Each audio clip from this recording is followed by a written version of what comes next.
Well. It is March 8th, 2024, gentlemen, and welcome back to the Pastors Roundtable, fellas.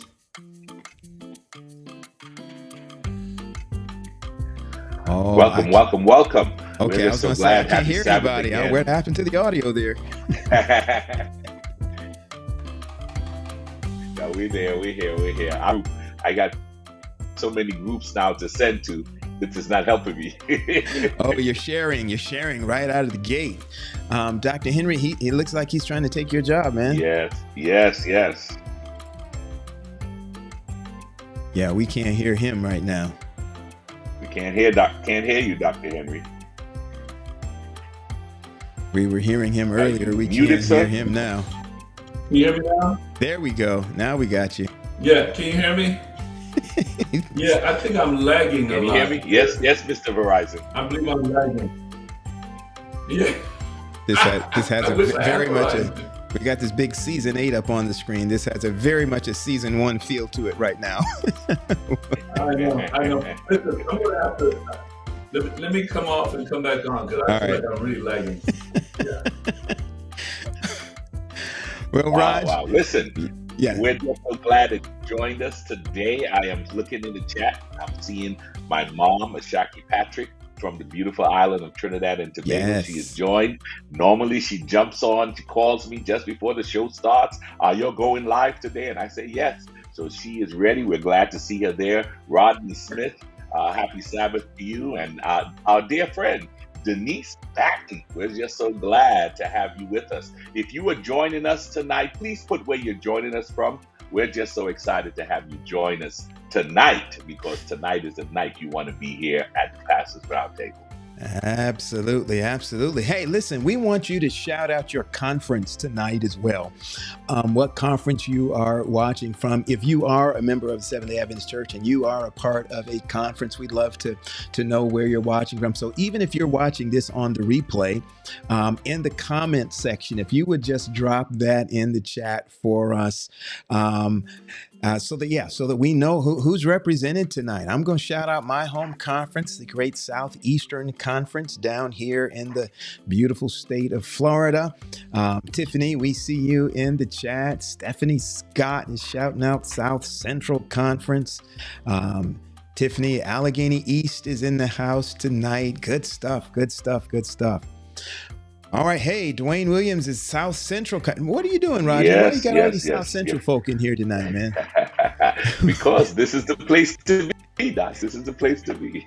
I don't know. Maybe our guest has something to do with it. Our guest has strong ties to South Central Conference, one of our guests. So we're excited that South Central is represented on the show tonight. Okay. Hey, I see Denise is saying South Central by way of Southeastern and back to South Central. Back to. All right. She got both in there tonight. Good stuff. And where are our West Coast folk tonight? Are any of our West Coast folk coming out tonight? I know it's a little early for them. They're still, 6 o'clock, 5 o'clock? 5 o'clock, 5:07 right now on the West Coast. Look at him. He's here. I'm here. Hey, and we can hear you. There we go. Janet Lambert from Southwest Region. Good stuff. Yes. There you go. Hey, did we share? Did we tell people to share already? Hold that. Before you tell them to share, let's talk about what we did the last couple of weeks and then what's coming up in the last 3 weeks of this month.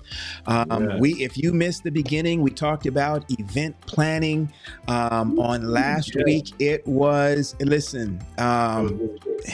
good. Crazy. Yeah. No, we got a lot from that. It was really good, man. That our planning is important. We got to be initially, have a mission in mind. Definitely, evangelism is the key.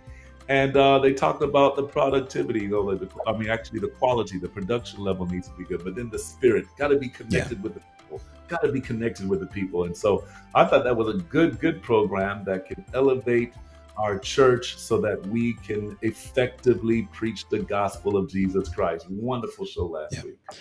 We learned that event planning, sometimes we think about it as that's the homecoming event. That's a wedding is an event, things like that. But we learned, Sabbath school is an event.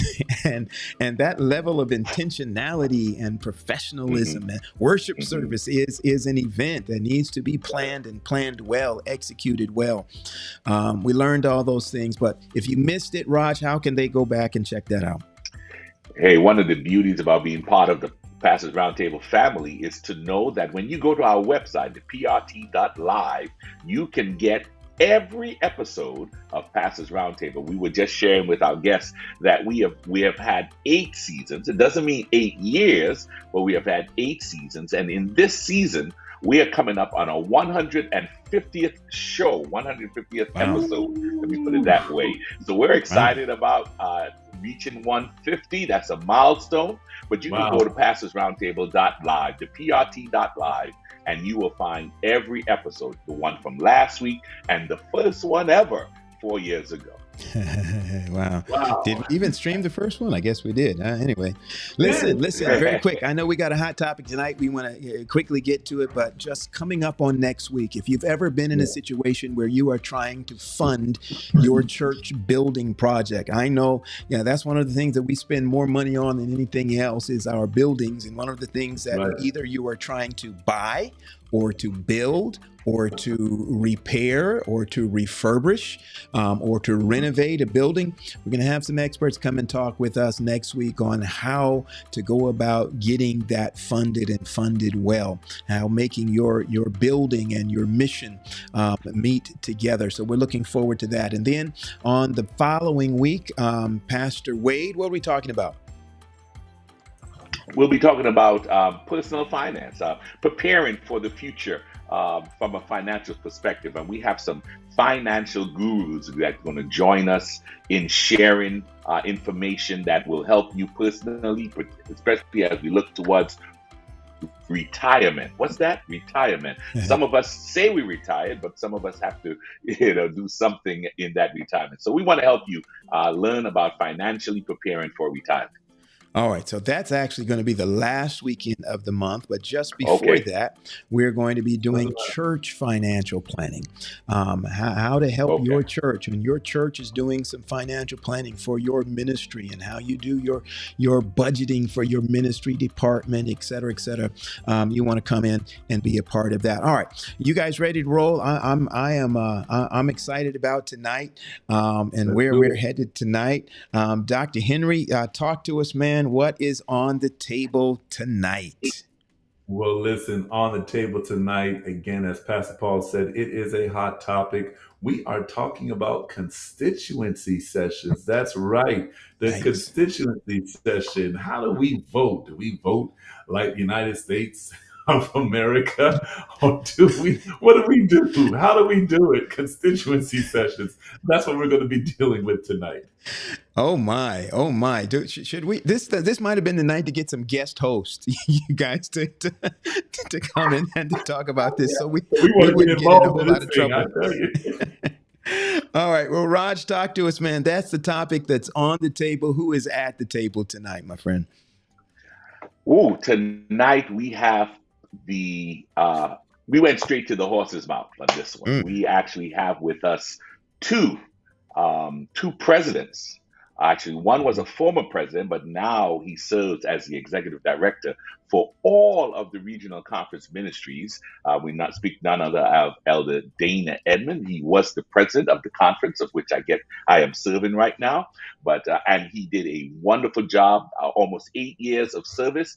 Then he said, "Hey, it's time for me to step away and kind of focus on something else." He passed it for a little bit, but the church leadership needed him to step back into the role of leadership, and so he serves now as the executive director for the Office of Regional Conference Ministries. And then we have the president of the Northern California Conference, Dr. Mark Woodson, who has joined us to share in this conversation about constituencies, about how we choose leaders. All right. Well, let's bring them on. Gentlemen, welcome, welcome, welcome. Pastor Woodson, welcome back. Pastor Dana, Edmond, thank you for joining us, and welcome to the Pastors Roundtable this evening, gentlemen. All right. We are excited and delighted to have you both with us this evening. Listen, we're going to give you an opportunity just to share with our audience just a little bit more about where you are and what you're doing, what life is like these days, and anything that you want to share with us. But just before we do that, I'm going to ask Pastor, who do I want to ask? Let's go with Dr. Henry. If you would just offer a word of prayer for us this evening as we jump into this discussion tonight. All right. Heavenly Father, thank you so much for blessing us to have this conversation about constituency sessions. We ask God that you will continue to bless this program, bless our guests. In Jesus' name, amen. Amen, amen, amen. Pastor Edmond, share with us. We're going to give you, we know y'all are preachers and we know how preachers do, so we're going to give you 38.7 seconds. Pastor Edmond, just talk to the audience tonight, greet them. Whatever you want to share at the time, sir, is yours. Thank you, Elder Paul, and it's my privilege to be with you tonight. I want to affirm you and Dr. Henry and Elder Wade for this program. We actually do one once a month, and I know it's called First Sabbath, comes on the first Sabbath of every month, 5:30 Eastern, 4:30 Central on ORCM Facebook and ORCM YouTube. And so I know a little bit about what you're doing. And so I admire you guys doing it every week. It's hard enough for us to do it every month. But we do it every month. We interview leaders of the church and we discuss issues.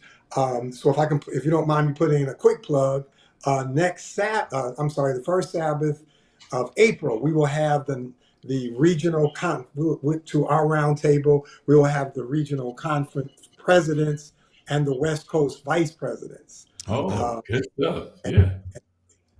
But we've had the general conference president, the general conference treasurer, the NAD president, the union presidents, and so we enjoy doing it. But I wouldn't want to do it every week like you guys are doing. So my hat is off to you.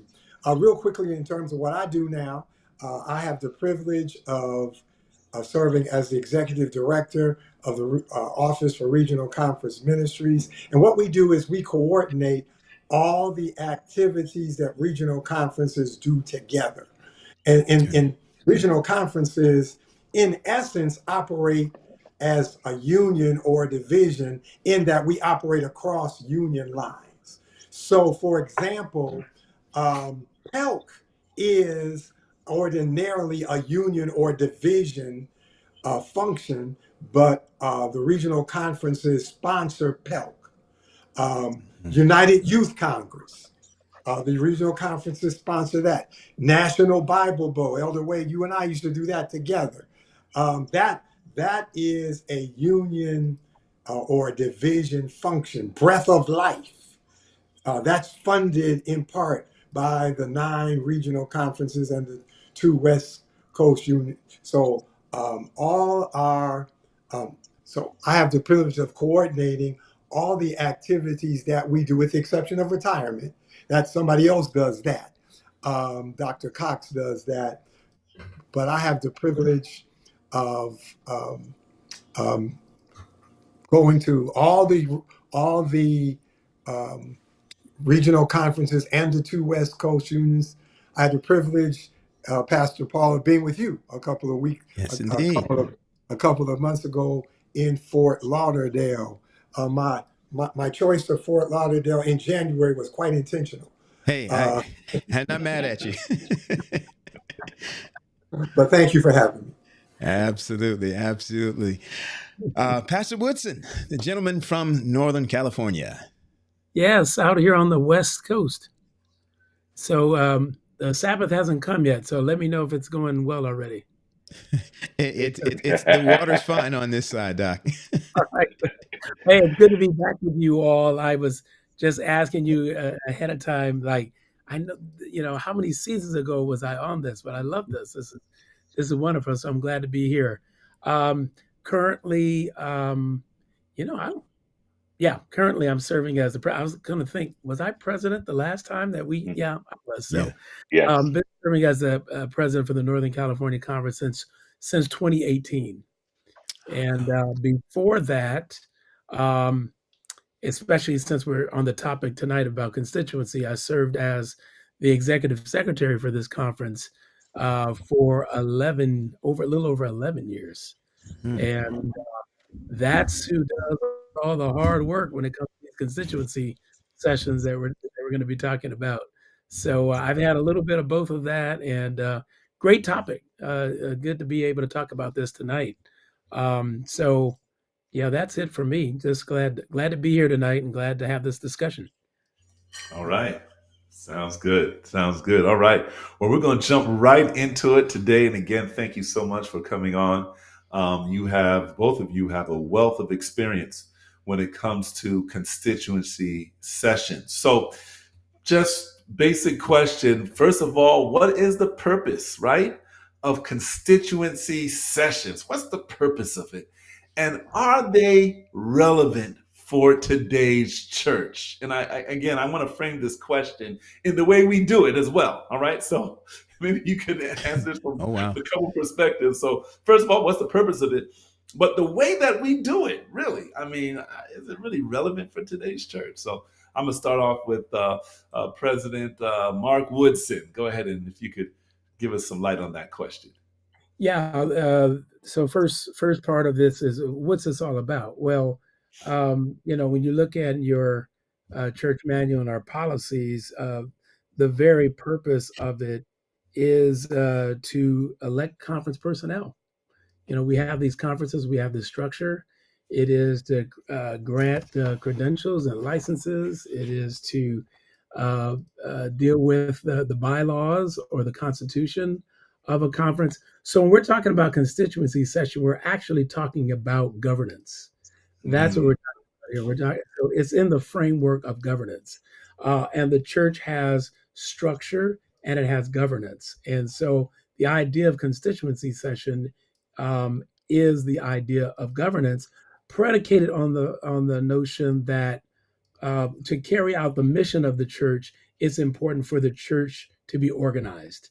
And so when we talk about governance, we're talking about organizational structure, and we're talking about how to be organized in a way to effectively carry out our mission. So it's in that session that has all of those that has delegates. We have chosen as the Seventh Day Adventist Church to have what we call a representative form of governance. We have things called delegates, right, to these sessions. Those delegates represent, if it's a local conference, those delegates will represent churches. If it's a union, those delegates will represent conferences. If it's a division, those individuals will represent their union. So on and on, all the way to the general conference, where you have delegates that come from the union. So it is a representative form of governance, and it's a way, I think, we could talk about whether or not it's still good to do it this way, but I would say that it's a way for people to have voice. We see that at the very, the organization where the authority lies really is in the membership of the church. So we have that pyramid turned, it's turned upside down. The authority of the church is actually the membership of the local church, and then it goes on from there as local government. So that's really the purpose of coming together. Some conferences every 3 years, some every 4 years, some every 5 years. I think a lot of our conferences now are on the 5-year term, kind of matches the general conference and our unions, but it is a way of basically doing the church's business in this form of governance. Wow. All right. How about you, Doc Edmonds? Yeah, I would add, thank you, Dr. Henry. I would add to what Dr. Woodson said a couple of things. One is the focus quite naturally tends to be on the electoral process. But that's not the only purpose for constituency meetings. As Dr. Woodson pointed out, we vote credentials, but we also receive reports. In essence, those who have conference responsibilities, whether that be the president or the secretary, the treasurer, or the departmental people, they have the responsibility of, in essence, giving account of their stewardship, to say, in these last 3 years or 4 years or 5 years, this is what has happened in my area of responsibility. So Okay. we receive reports. And then I would also say, in response to your question, are the way we do constituency meetings relevant? I would point out two things. One is there are 58 conferences, and while there are similarities, there are also differences in terms of the way. Okay. So when you say is the way we do this relevant, the question is which way? Which way you say? Which we? Because we have the equivalent of constituency meetings from the conference level all the way up to the general conference. Mm-hmm. And they're different, they're differences. That's the first thing. But I think it's important at the outset of this discussion to point out that the tendency is for people to believe that the way they either do things or the way they think that they should do things at their level. For example, if I'm in South Central, the temptation for me is to think that the best way, the only way to do it is the way that it's done in South Central. When the fact of the matter is, there are different ways to do it, and none of them are perfect. Each, if you think about it, the perfect way would be the Urim and the Thummim, where we just said Roger Wade, and then the little light would blink red, green, or red, because that way we would be getting that directly from God. Yeah. And so it's important. Oh my. I think one of the things that causes difficulty is when people forget that that we do this on multiple levels, and we do it in a multiplicity of ways, none of which is perfect. You could point out, and what happens is, I think my way is perfect and your way is bad. When the reality is, and I'll say it again and I'll be done, the perfect way would be Urim and Thummim, which nobody uses. So every other way has flaws. And what we want to do is we want to go through this process in the most spiritual, most efficient, and most sensitive way to the people who are most involved in the process. Elder, it looks like we got your phone kind of turned sideways on us. Yeah.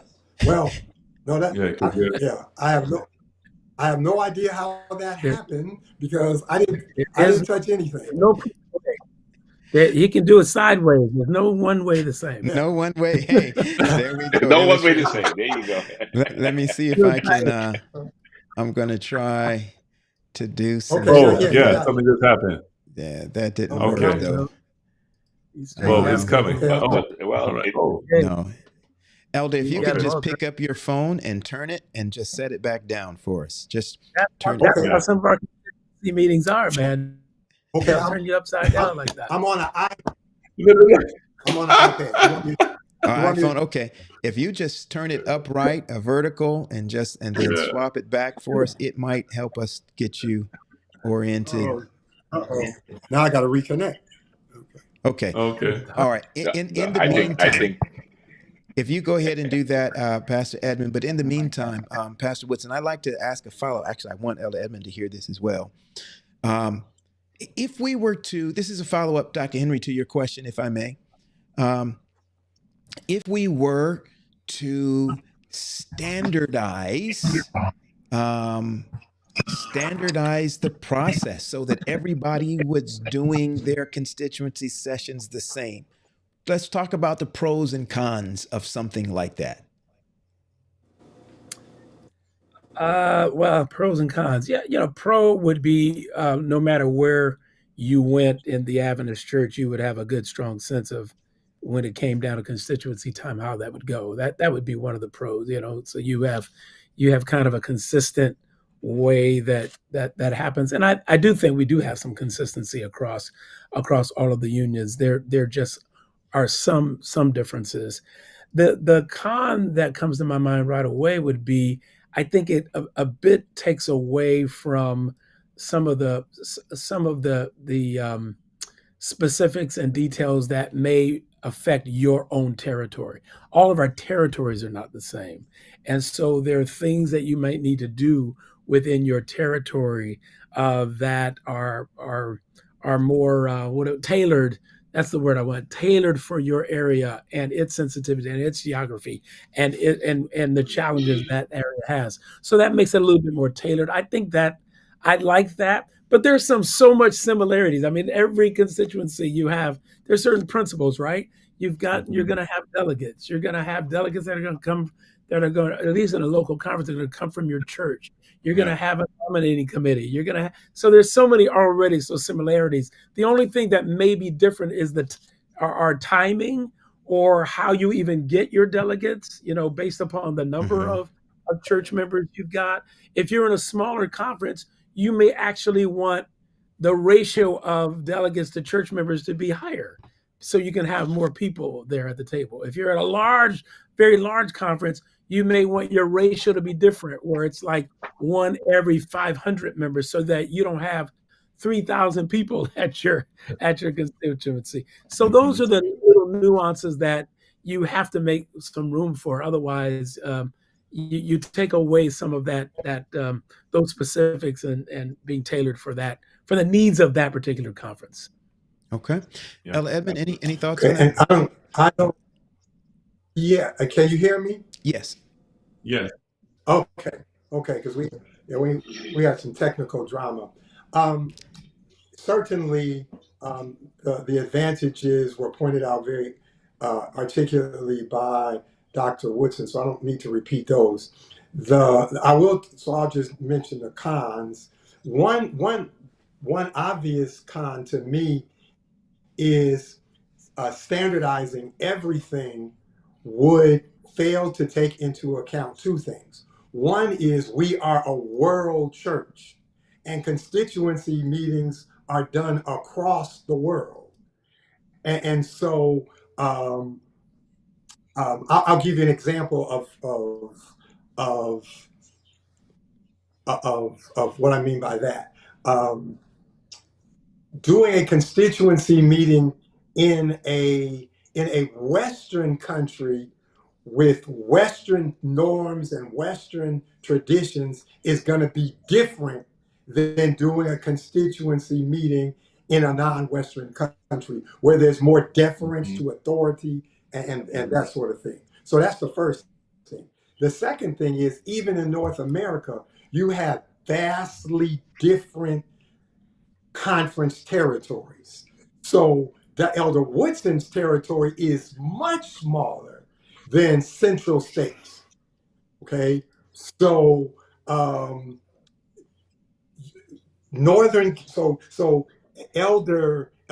Woodson's delegates are coming couple hundred miles maybe.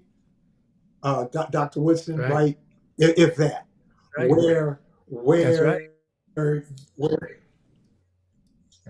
Where in Central States or Southwest or Lake Region or even South Central, you have delegates coming hundreds of miles, 8, 9 hours, 10 hours. And so that by itself, and I see how it turned sideways again. I have no idea how that happened. But that by itself changes how you do constituency meetings. Because when constituency meeting is over, your delegates, most of whom don't work for the church, they want to get back to work. And that process, how quickly we can get them back to their homes differs based on the size of the territory. All right. I'm not point. quite sure, Elder, how we got you turned again. So, gentlemen, I'm gonna go like really, really old school here, and swap this up to this setup here. And so we've got you straight up here. Retro. I'm gonna see if we can replace. How do we do this? Let's do that. Yeah, this is season one. This is season one. This is season one. This is Listen, retro. gentlemen, we're just so excited that you are sharing what you're sharing. The question we had up to bat next was about the historical context or the historical significance. I think you touched on a little bit. I don't know if anyone wants to share a little bit more on basically how did constituency sessions or constituency meetings come about. I think I heard that it was the way we chose to choose our leadership and receive reports. So I'm not sure if we want to answer it, if we want to add anything else to it. But the question I really want to jump into is what was asked in the chat about, they made a comment that not really many people understand about constituency. And I could see that because when I joined the Seventh-day Adventist Church, I didn't join through a constituency meeting. I joined because I felt the tug of God on my heart, and I said, hey, and they said I needed to go through some lessons in the old way, and then I need to get baptized, and now I'm a member, and I'm enjoying my time with my local church. But then all of a sudden it says constituency, and I'm like, really? What's that? How would you, as presidents or former president or president, help in educating members about constituency? Dr. Woodson. Oh yeah, one of the things that I recognize is that when you become a member of the church, there's certain things we want you to know right away, and there's certain things we're like, after you're here for a while, we'll share that with you, because anytime you start talking about a governance or how the church is structured, we don't often see that as the most important thing for a new believer to be able to get right away. That being said, I think it's a wonderful opportunity when it's time to select delegates for the church, that a pastor who is beginning that process of selecting delegates for the church use that as an educational moment, to say, here is how the church is structured. Here is how we do this. Here are the principles that lie behind that. We are a representative form of church governance, and therefore, we also have a sense of egalitarianism, right? This is not a dictatorship. This is not like a one man who's at the top of the church who just says, okay, here's how everything's going to go. It's an elected form of governance as well. So we've taken that for granted over the years, but as Elder Edmond said before, it'd be easier if we just had the Urim and the Thummim, right? But that had to do with a whole different kind of governance, right? That was a governance simply as in a sense, of a theocracy. You had Moses at the top of that. You had the prophets that were leading. And of course, they changed over time. So I think that's a wonderful opportunity in that to talk about your church and its wider context, because the average church member knows their church, but they, just something as simple as they don't even know many times that they're part of a conference of 40,000 members or 30,000 members and all these sisterhood of churches. It's a great opportunity to be able to talk about that and educate. And then you also want to choose delegates that have a better understanding and a greater understanding that they're not just, even the church manual talks about this. They're not just representing their church. they're representing also and want to give input to the work of God in total in that territory. So those are some of the things that to keep in mind. But it's one of those educational things on church governance, just like it is when we're nominating officers for our church, right? It's similar. It's a similar process. The church and business meeting, right? Those are just governance concepts, and I think it's really good to help to educate our members on that. And I know I've told our pastors many times, you know, become a good be very professional about what you do, right? So that means you need to know the church manual, because certainly there are church members that know it very well, but you should know that because it is a way that we operate. And if you're a member of the church, I remember saying before I went to a general conference, I was 12 years as a pastor before I had ever gone to a general conference. And the first one I went to was in Toronto, and it was some friends that invited me to go. And I said, you know what? I work for this church. I ought to go to one of these things. And they said to me, if you go to one, you'll never stop going. They were right. I haven't stopped going. I've been going ever since. And I've been a delegate, 2 or 3 times now to the general conference. But it's so good to know how your church runs, how your church operates, and how you can have your voice involved in the church and how it operates. Okay. All right. Elder Edmond?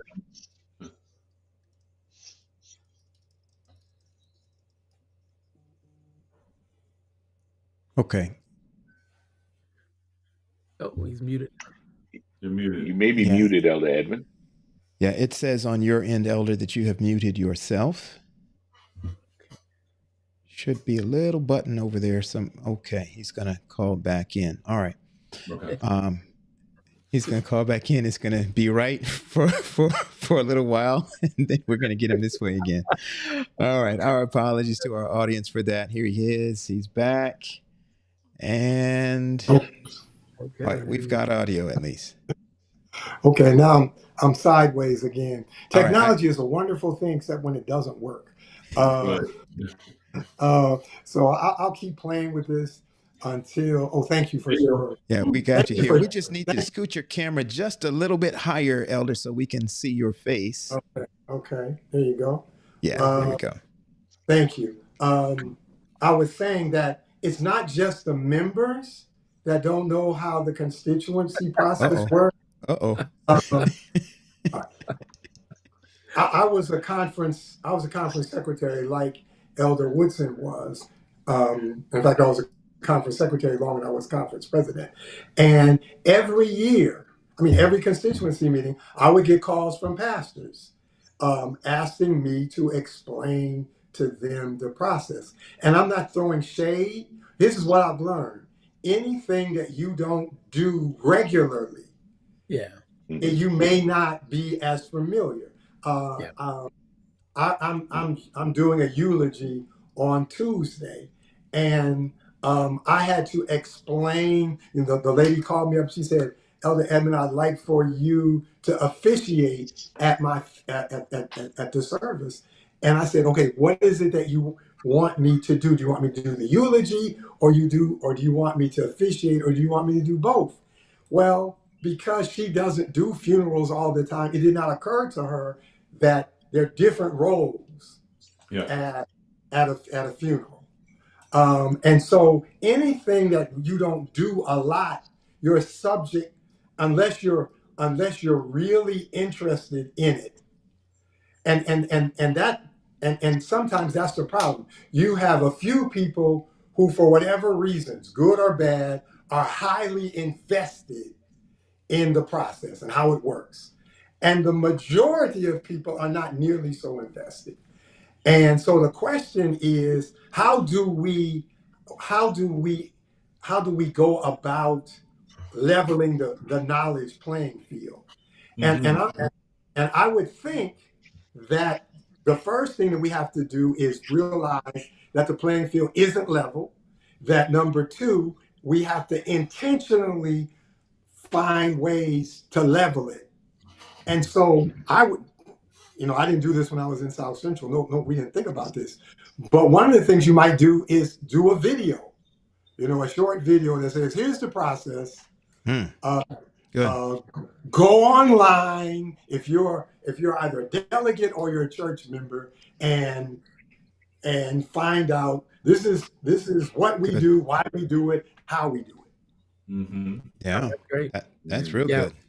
Yeah, we put together a video like that for all of our, and then have it on our website. So you were able to go on the website and you were able to get all the information through a portal and all of that. So I love that idea. I love that idea. I was noticing one of the questions there in the there are a number of good Good statements questions. Yeah. and questions in the chat. One of the things that jumped out at me though in that was a person's talking about people fighting for positions and being very political, and I know that's happened. I remember when I first became I remember when I first became an officer for the conference as a conference secretary, and my first few weeks and months, and I remember saying to my colleagues, I said, "Wait, people actually fought for these kind of positions? Like, really? Like they can there's no glory, there's no glory road here, right? There's no glory road here. It really is us, and when those hard days come, it's so good to know that like you didn't fight to get that position because you recognize that what you're providing is service.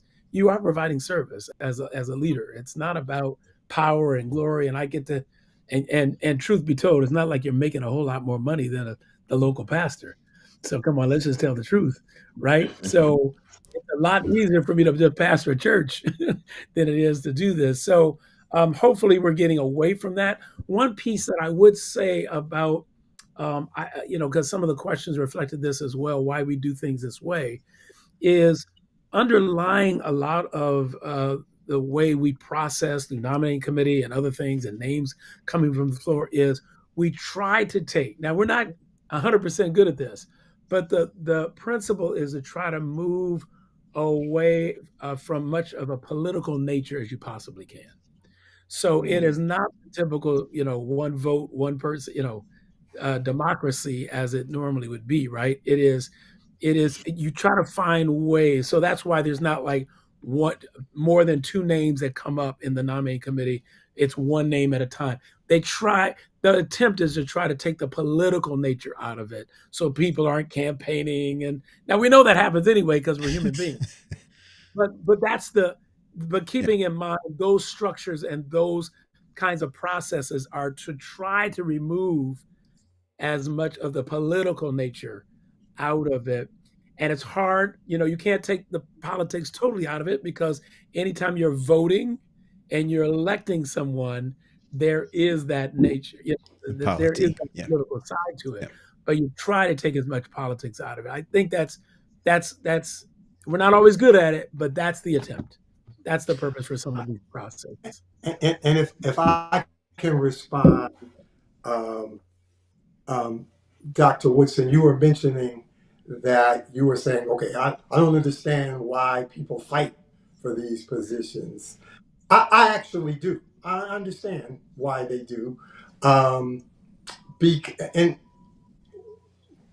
because the greatest privilege I've ever had in my life was to be a conference president. And gave me the opportunity to provide a sense of direction to the conference on areas that I thought were important. Okay. There were some things I would not have gotten to do if I hadn't become a conference president. I had one of the things that I know everybody's not happy about, but I had the privilege of bringing the first females into ministry. That was important to me, right? So I would not have been able to do that unless I was a conference president. So I understand why people want to be a president. What they don't understand, Dr. Woodson, is what you talked about. The other side, that though it is a high privilege, it comes at a very high price. Okay. And that's the part that people don't understand. And I'll give you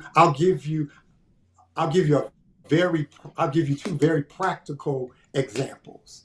Um, um, when the pandemic hit and everybody stopped traveling, people like you and we came home. I remember sitting. I had not been conference president for a few years, but I went into another job that required a lot of travel.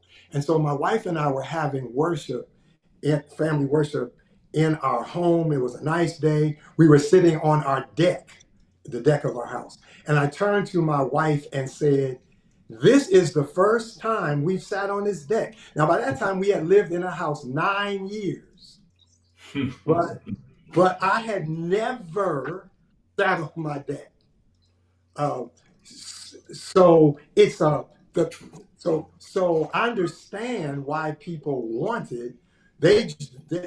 I understand the good side, but what people don't see is the other side, the cost to you, the cost to your wife, the cost to your children. My daughter will not go. She's a church school teacher. So she's a delegate. She won't go to constituency meetings. Wow. because she knows what it's like to live on the other side. Yeah. Mm.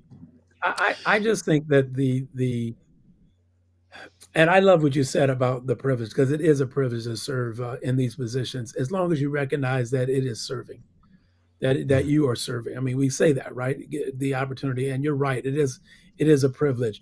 I just think that we always have to be careful of our motives to want to be in positions where we have that kind of authority. I mean, most of what people see, and you see it in the chat too, is people are thinking, hey, they want these positions out of power and out of notoriety. And I think so if you're that kind of person, you really need to check your motives for why you may be jockeying for position or any kind of authority. You really prayerfully must check your motives in that. I love your motive that when you became a conference president, but I would almost assume that you didn't jockey for that. I think you said, hey, if they call me, then, hey, I've got an opportunity and it'll be wonderful. But if I don't, it won't be because, well, I should have been the person for this and I deserve to be in this position. And I think that's the difference. And too many times we have seen that happen, that political nature, that grasping after power or notoriety in too many of our sessions. And that's why there are people. I mean, when you talk about your daughter, Pastor Edmond, what was she turned off? I mean, if you asked her the question, she could pinpoint to you the things that turned her off. Yeah. Gentlemen, let me throw something in here that may mix this up just a little bit. So we have this idea. I mean, what we just talked about is jockeying for position at a conference level. And yet the argument or the rebuttal argument I have often heard, I probably may have made it at one point myself, is the idea of this. Well, when I wanted to become a pastor, I wanted that position, and nobody said it was wrong for me to send out my resume or to go and try to tell people I want to be a pastor in South Central Conference. I want to be a pastor in Southeastern. And I jockeyed with no pushback, jockeyed. It wasn't an election thing, but I was selling myself I sent a preaching tape. I sent references. I told everybody what I thought my qualifications were for that job to become a pastor. So people say, well, what's the difference between becoming a pastor and a youth director, or a pastor and a religious liberty guy? Why does it look evil for me to tell everybody I want to be the religious liberty director when it wasn't evil to tell people that I wanted to be a pastor? How do we address that? I think that's a really good question. And here's how I answered personally. I don't see anything wrong with wanting to be a conference president. It's what you do once you decide you want to be. a conference president. It's the what's next. There is not a person living or dead. I had the privilege of being elected to 3 different conference positions: conference secretary, conference president, conference youth director. There's not a person living or dead that can honestly say, I ever asked them to vote for me. My wife was a church school teacher, which made her a delegate in our conference. I didn't ask her. Okay. And the reason why I didn't was I said, when I get hit upside my head with these problems, I could go to the Lord and say, this was you. I did not campaign for this. Now, did I want to be a president? I did. And I was honest and probably foolish enough to honestly, when people ask, are you interested? I would say, yeah. But that's as far as it went. I never asked. I didn't form any coalitions. I didn't make any promises. I didn't ask anybody. So to me, I don't think the problem is so suppose you feel like the Lord has gifted you in that area.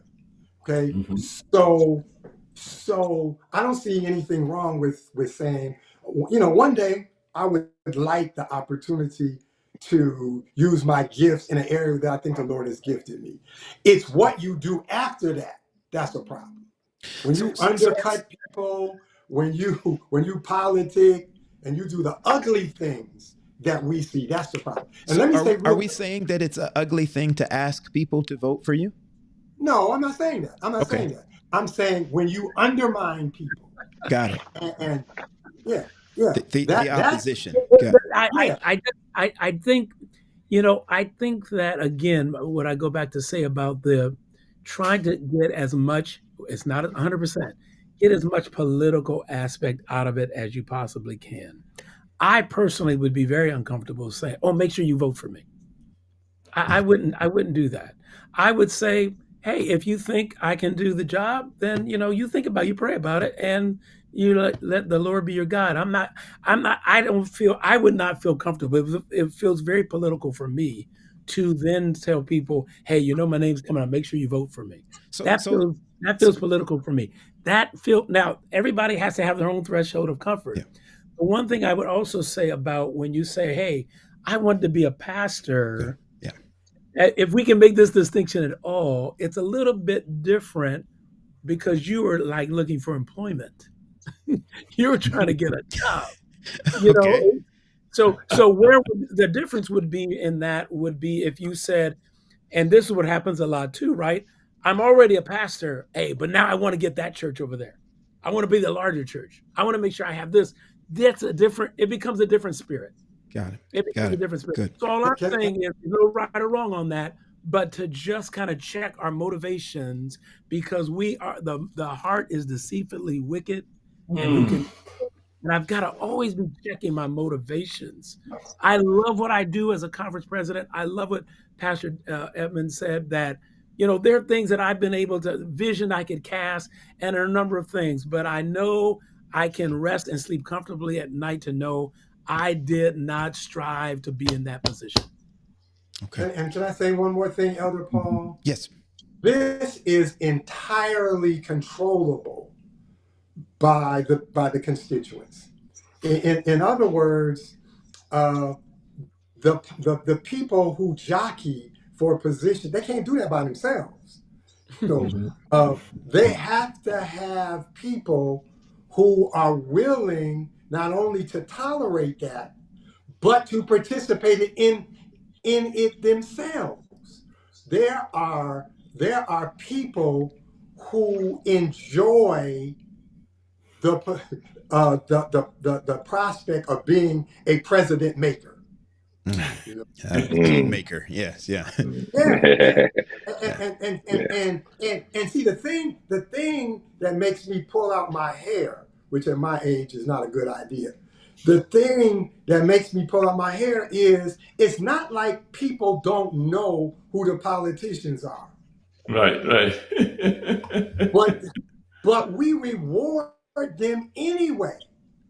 You know, one of my jobs as executive director is I go to all the constituency meetings. I'm sorry. Now I didn't, in the regional conferences. Now I didn't go. The only one I didn't go to is South Central, and that's because I believe when you're the former president, you only have one job, and that's to stay out the way. So I didn't, but I went to every last one of them, and the behavior of the politicians is the same in all the in all of our conferences, and sometimes I want to say, and it starts at the local level when we send crazy people as delegates. You, Okay. you know, and let me say quickly, the vast majority of people are not like that, but we allow a few people to hijack the process, and we know who they are, and so if you know who they are and you think what they're doing is crazy, and you keep putting them in positions to do stuff, then the question is, who's really crazy? Okay, so that's a great segue into our next question. I know Right. we're coming up on a break, but and this is a kind of a loaded question. All right, so I think many of my contemporary pastors have run into this scenario that I'm going to give you as a prelude to this question.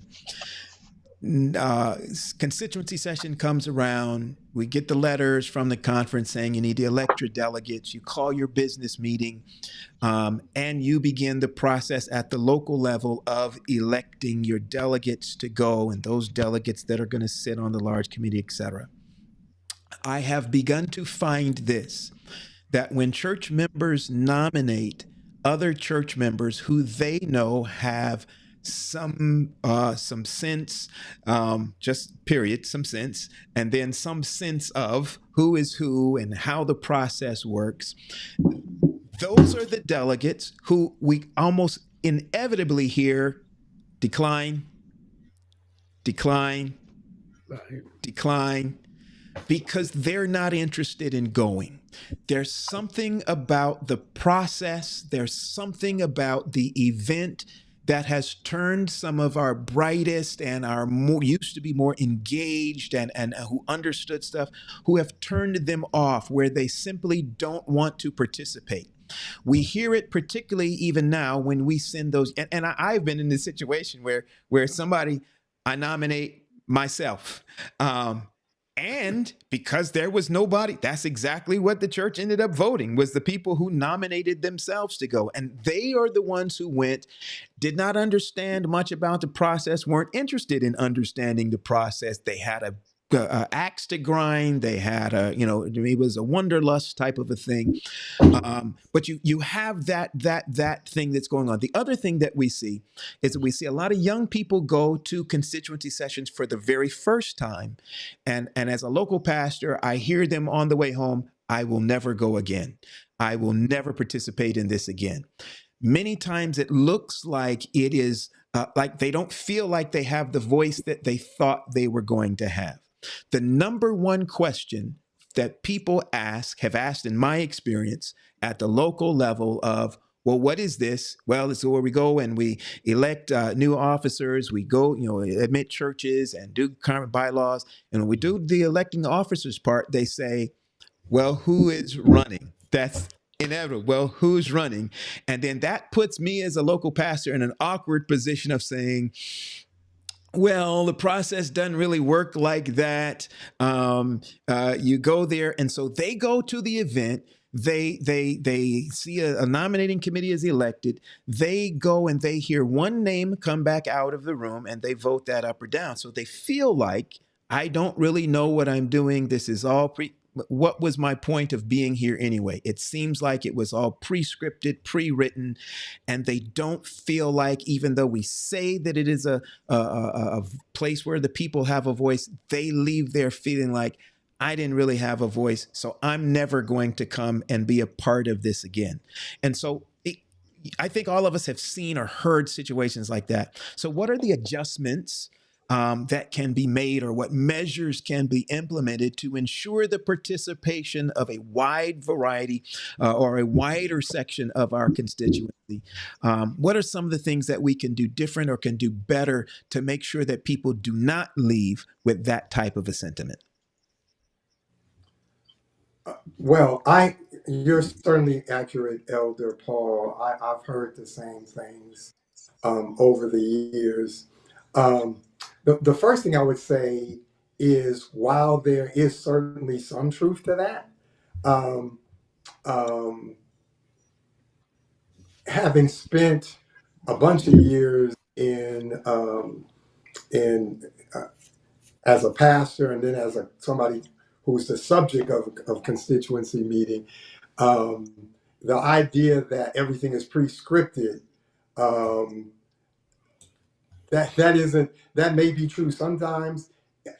I've been surprised as as a conference president, as a conference secretary. So if those years were pre-scripted, nobody showed me the script.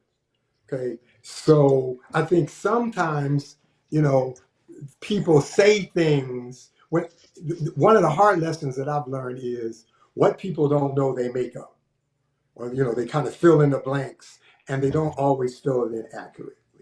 Now, having said that, some of that is true, and what I would say to especially my younger people is, you got to be a part of the solution.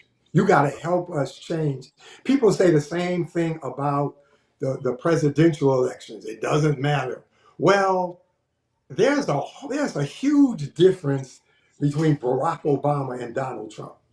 So to say that elections don't matter, in where you live, Elder Paul, um, I remember the presidency of the United States was decided by 562 votes in Florida. Okay, that meant if 300 people had voted differently, there would be a different president. There would have been a different president. A different president would have meant different people on the Supreme Court. Mm. Okay, so to say that it doesn't matter, that's a lazy way out. The fact of the matter is, if you want something to change, you got to invest sweat, blood, tears, and be prepared to be involved over multiple constituency meetings to make changes. But if what you want is what God wants, over time, things will change. You just have to be willing to invest your time and see. The problem is, the people, there are always going to be people who are going to invest them, and some of those people have a vested interest in keeping things the same. And until people are willing to get involved, get their hands dirty, get their lips bloodied, then we get both in the church and in the country, we get the kind of leadership that we choose to have. Just real quickly, and I think you're about to take a break.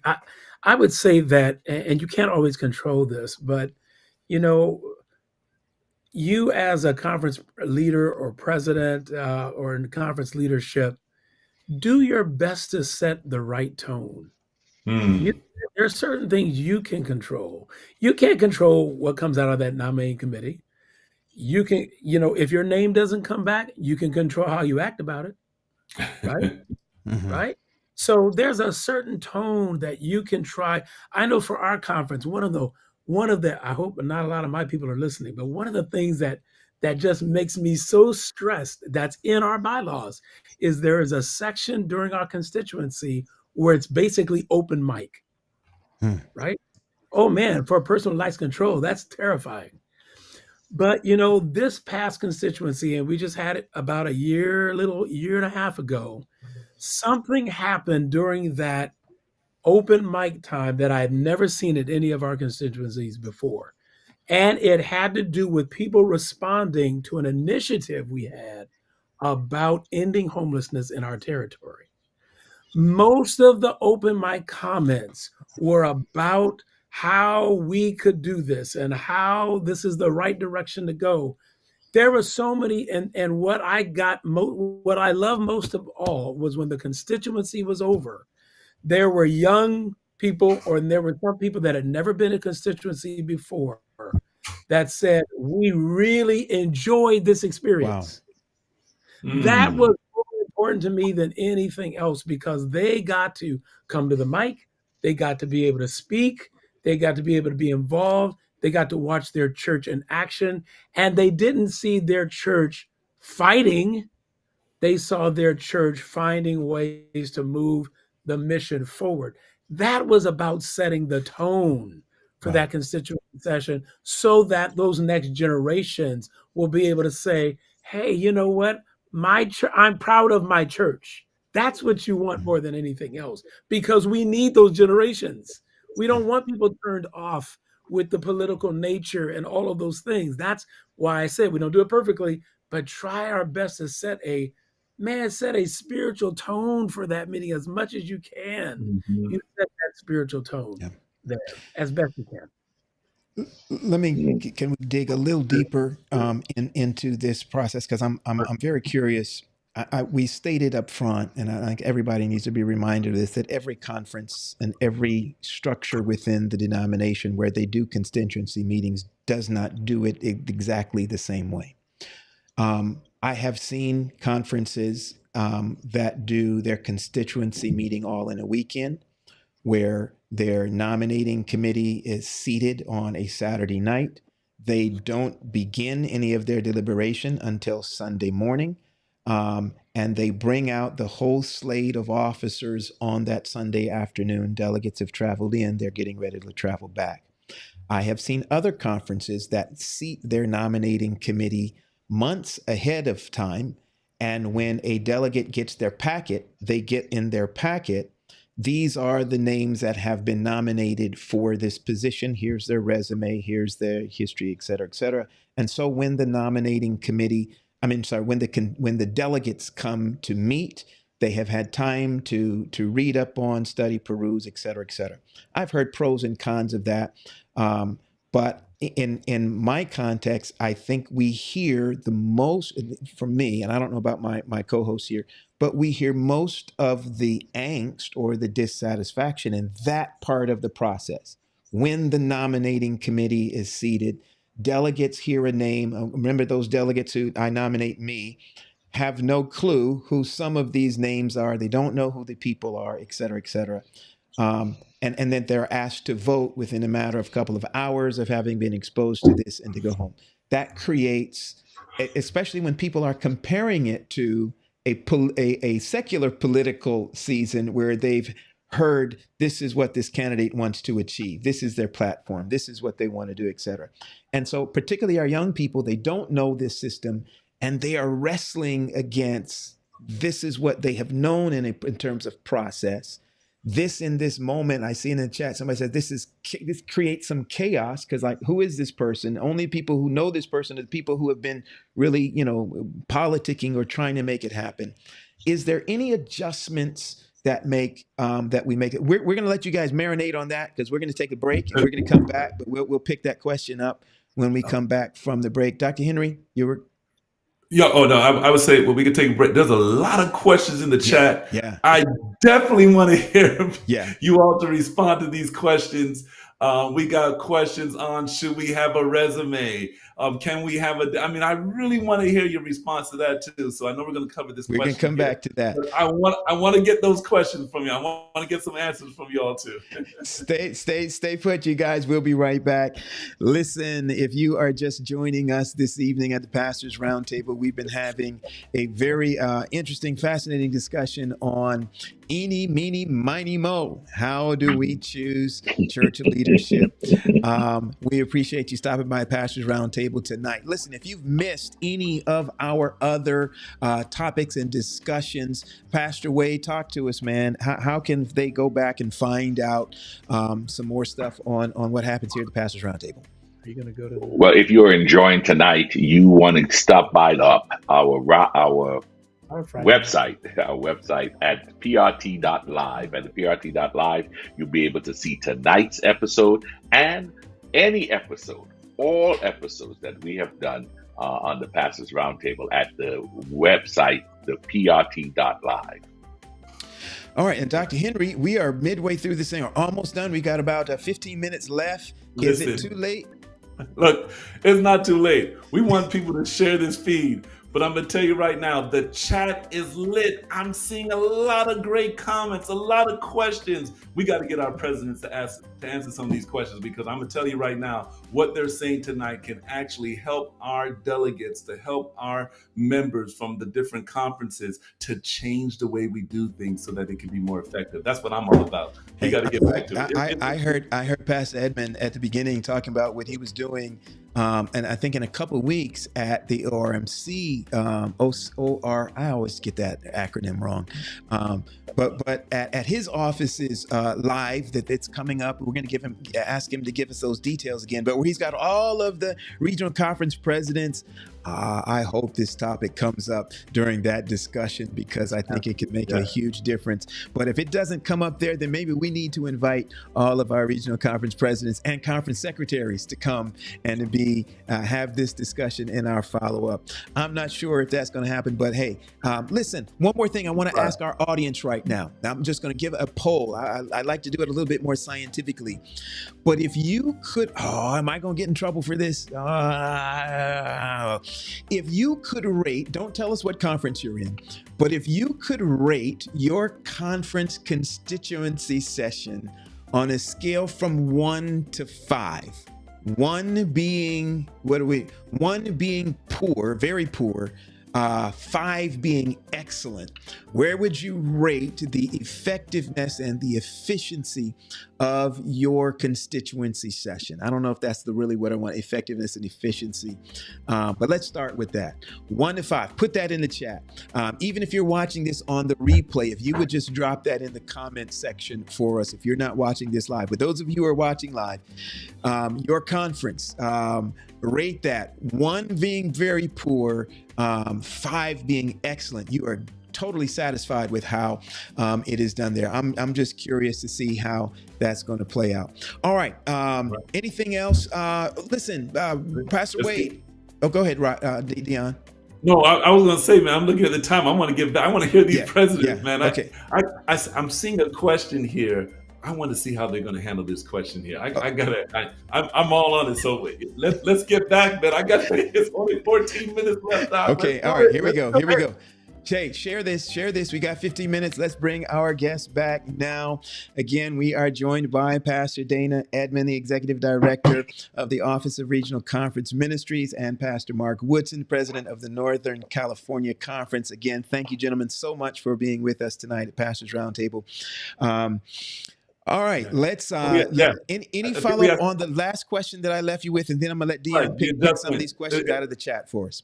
And I was gonna say, you asked a question about adjustments, I think, right? What adjustments can be made, I think? Yeah. All right, so watch this. We could tag this on there. Yep, with these adjustments. As we talk about adjustments, here's a question in the chat. Should there be multiple candidates' names brought to the floor?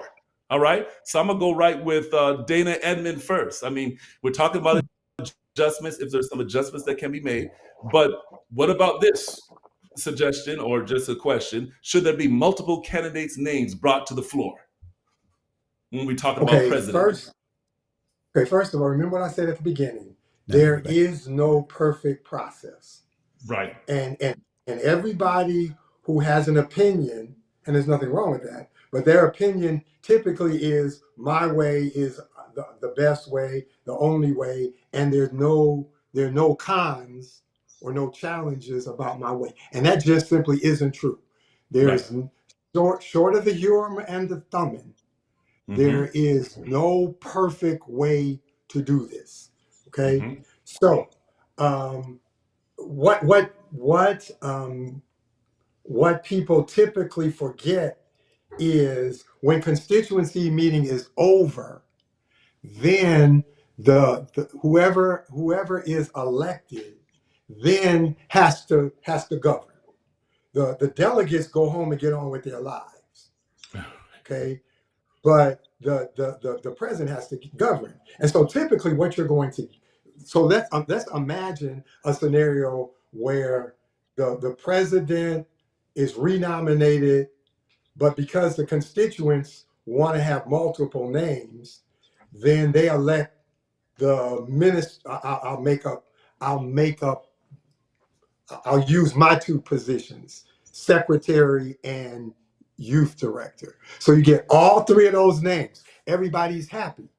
The people who say we want to have multiple names happy, but what happens? So the president gets reelected, right? So now he has in his cabinet two people who, in essence, said we don't want you to be president anymore.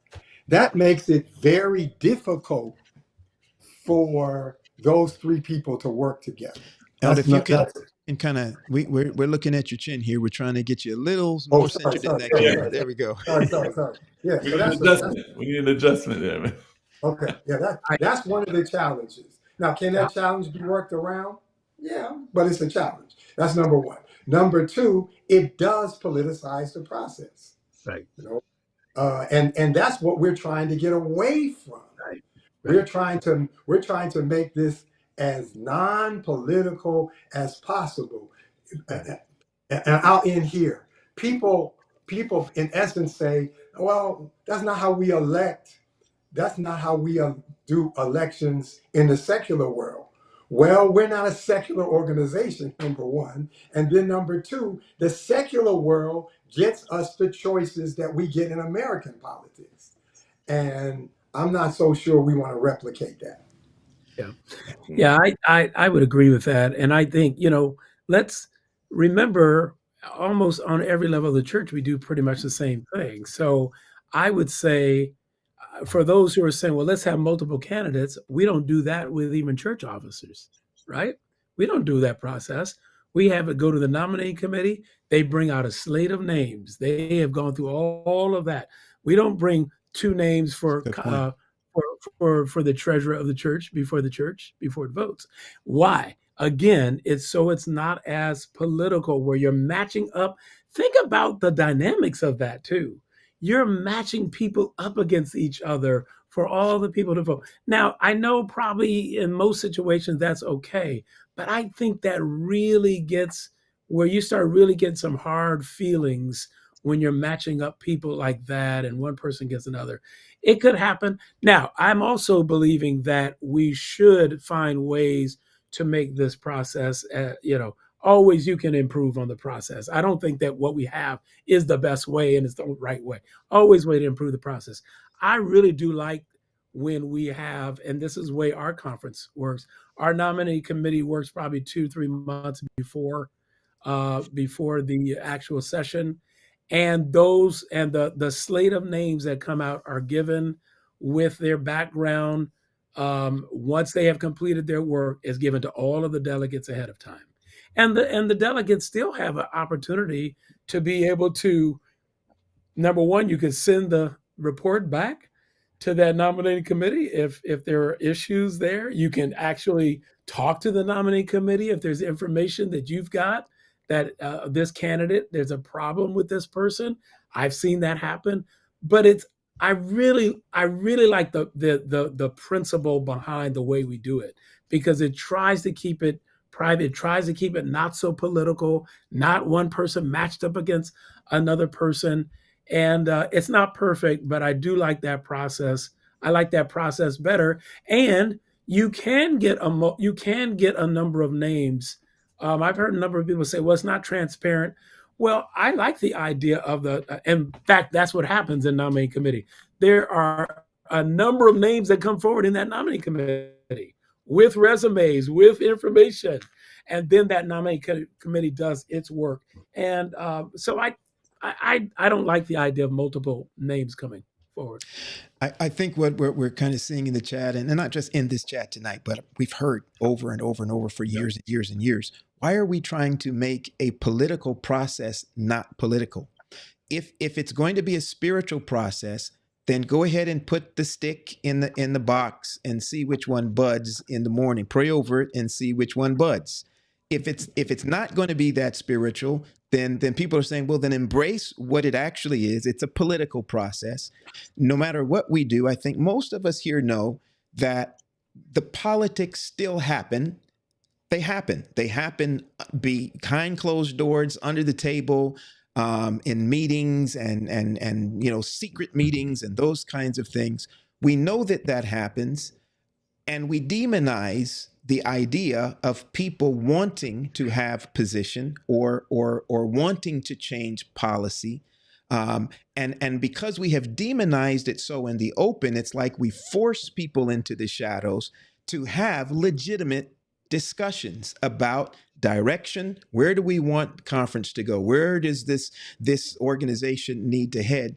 But because we have kind of said it's not political, it's spiritual, it's like we have muted some of the discussions that are real discussions that can be helpful to take place. And I think we hear this, we see this again at the local level as a local pastor over and over and over again, and particularly from that part of our constituency that tends to be the more well-informed and the more astute in wanting to participate, but they don't because it feels like it's a farce to them. How do we? Let me be clear. I don't think either Dr. Woodson, or I are saying it's not a political process. Anytime you have people voting, it's a political process. Good. What we want, what we're saying is there's a difference. There ought to be a difference between, for want of a better word, at church politics and secular politics. Okay. And we ought not to be exactly like Donald Trump versus Joe Biden. We ought not, the church ought not to mirror that. And so what we're saying is we want to draw a line. I don't think either one of us is saying it's not a political process. I don't think either one of us is saying it's a perfect process. I said from the beginning, it's not. And we ought to, and that's why we need people to stop criticizing and get involved to help us fix it. I don't think either President Woodson, when he was president, or when I was a president, neither of us enjoys having to deal with the politicians. Because again, all of you all go home, and then we're left to deal with executive committees, some of which have politicians on them. That's not in either of our best interests. We want to see the same kind of change that you want to see. But what happens is sometimes, Elder, sometimes we roll in and we make the. Let me ask both of you this. As I'm looking at the chat and I'm listening, I'm hearing historically what I've heard at constituency from members. The bottom line is what I'm hearing is that they want information, and it seems as if we're scared to give information, whether it's on the process or it's on the person or it's on, it just seems that seems to be the undergirding of. Let's have more names. Let's have this. Let's do that. Why can't we get the information? I don't know how every conference works. We're pretty transparent. We give so much information that people probably their eyes glaze over having to read all of it. Because we're talking probably a very small part, though the most heated part of a constituency session. There's bylaws, there's all these other things you've got to vote, right? All of that we're transparent with well in advance. People can look at that information. They can talk about that information.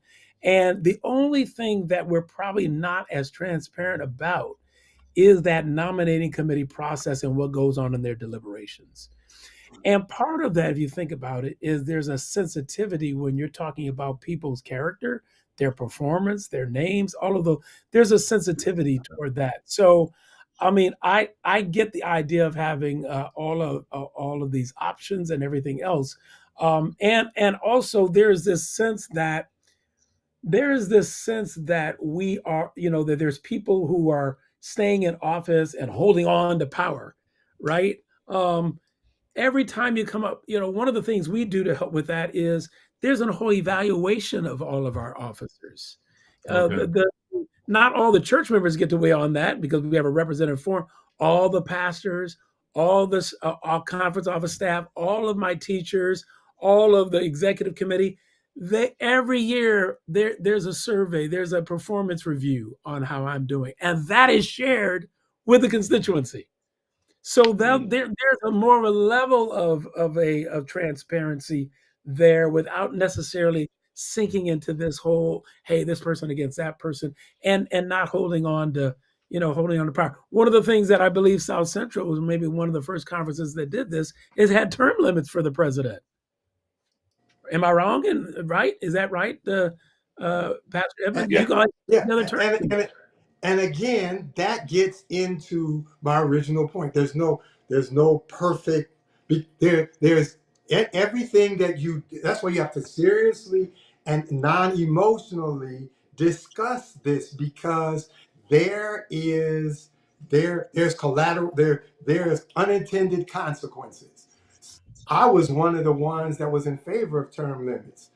But then I saw the fact that regional conferences are the only conferences that term limit anybody, which put us at a serious disadvantage with our Caucasian brethren because they had tenure and we didn't.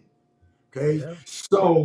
So there are things that look good but have unintended consequences, and that's the reason why you need to have a cross section of people coming together and in a spiritual, civil way, talking about what's best for mission. I think it ought to be. It's not as easy. Yeah. There are a lot of things that I thought were true about being a president until I became a president. Mm-hmm. I do, and I just want to go on record that I believe every conference and all of them need to have term limits. Yeah. All the way up. I've said this before to the general conference. I think we need term limits all the way up. Your system, Pastor Woodson, intrigues us, Dr. Woodson, and I wish we had time to have you kind of share with us what that looks like. So we're going to have to invite you back again because our time is up tonight. Pastor Paul, you're right on it. There's so much that we really wanted to get from you. Of course, we put a whole lot on the show anyway, so we do need a part 2, part 3, because there was another question in there. How do members get their agenda on the docket, really? I mean, I know. I know that I was on the Constitution Bylaws Committee, so I understand that. But how do they really get it to the docket, and how do they get a response, a real response? I mean, these are some things that people want to know. I know it's different for every conference, but I think the more transparent we are, the more conversations we have, the better people will be informed about how we operate. And then we're talking about on the conference level. Let's talk about the general conference level. I mean, is their system, no system is perfect. Are there some adjustments that they can make that we can suggest? I mean, some of those things we really got to dig into. And then the last thing I would say, and I'll give it over to Pastor Wade, we talk about, bringing multiple names to the floor. And I definitely understand what you're saying. I wish we could draw lots like they did in the book of Acts. We could bring 2 names and draw a lot. And we know that that's God's thing, right? But we don't do that. But I think that one of the concerns that, I know I have, is that a lot of times we have the names there, and if we're not involved in the nominating committee process, we don't know the resume. We don't know, we don't know anything. So we just come, and whatever name comes out, we go yay or nay, right? But of course, if you're in the inner working, you might know and understand. But for the other members and constituents that are there, we don't know anything. And I think it's if there's a way, and again, no system is perfect, but for you all in the upper level of the denomination, if you can think about that and see if more transparency can be given so that people will feel more comfortable that they are a part of the process. Elder Dr. Henry, I'd like to just add to that quickly before we go to Raj, is that we've talked about the biblical model, spiritual model being Urim and Thummim. We talked about it being the stick in the box that budded. But there's also another biblical model that is just as biblical, where God says, go and choose you a man, right?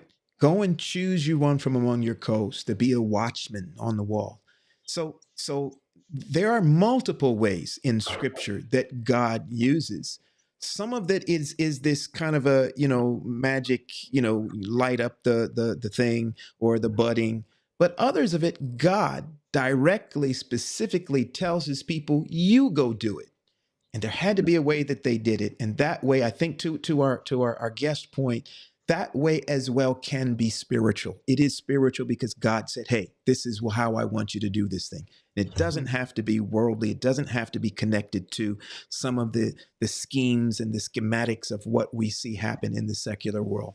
That it can be something that it is something that is God appointed and God designed as well. Pastor Paul, Pastor Wade, I know this is a hot topic. I wanted to say, listen, there got to be some type of paper out there, because when you mentioned the biblical models, I'm thinking about Jehoiada. I'm thinking about what Jehoiada the priest did to get Joash to be king, right? I'm thinking about some of those things, and let me tell you, I think there are different ways to do it, and I think we need to think about different ways to do it so that we can be more efficient.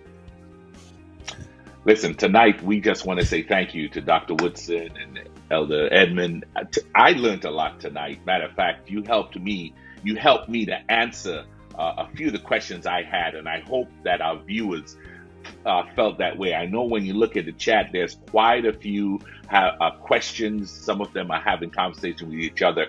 And we invite you, Dr. Woodson and Elder Edmond, if you have a little time to probably go back through the chat, and you're welcome to engage our viewers on some of their questions. I plan to myself. I want to learn from them as they are also learning from us. But we want to say thank you for your time tonight, for joining us and sharing in this topic. As shared, we would love to have you come back and continue the conversation, because obviously there is a lot out there when it comes to understanding constituencies, particularly in this concept that we talked about it tonight. And so we thank you for coming and being with us. We just want to give you any last words you would like to share before we close tonight. Dr. Woodson? Oh, yes. I thank you so much for this. I didn't really realize how of a major topic this was, but you can see by the chat that it was. And the one thing I would just probably finally say is it's not always easy, right? Church governance is not easy, but get involved. Get involved. Get invested. It's your church. It's your church. Thank you. Thank you. Elder Edmonds, any last words? Thank you. Well, first of all, thank you, Elder Paul, Elder Wade, Elder Henry, for giving us this opportunity. For 46 years, I've had the privilege of working for the Seventh-day Adventist Church. I believe it's God's church. It's filled with imperfect people, but I think ultimately most of us want to do the work of the church, and we want to see Jesus come. Amen. And I think if we can focus on that, we'll discover that the things that unite us are more important than the things that separate us, even though the things that we separate us need to be discussed. Yeah, right. But ultimately, most of us want the same thing. And Yes, special yes. shout out again to Doc Edmonds for joining us on the road from his hotel room. Thank you, man. You didn't have to be with us tonight, but thank you so much for making that. Wonderful job, both of you all. Thank you all so much. Absolutely.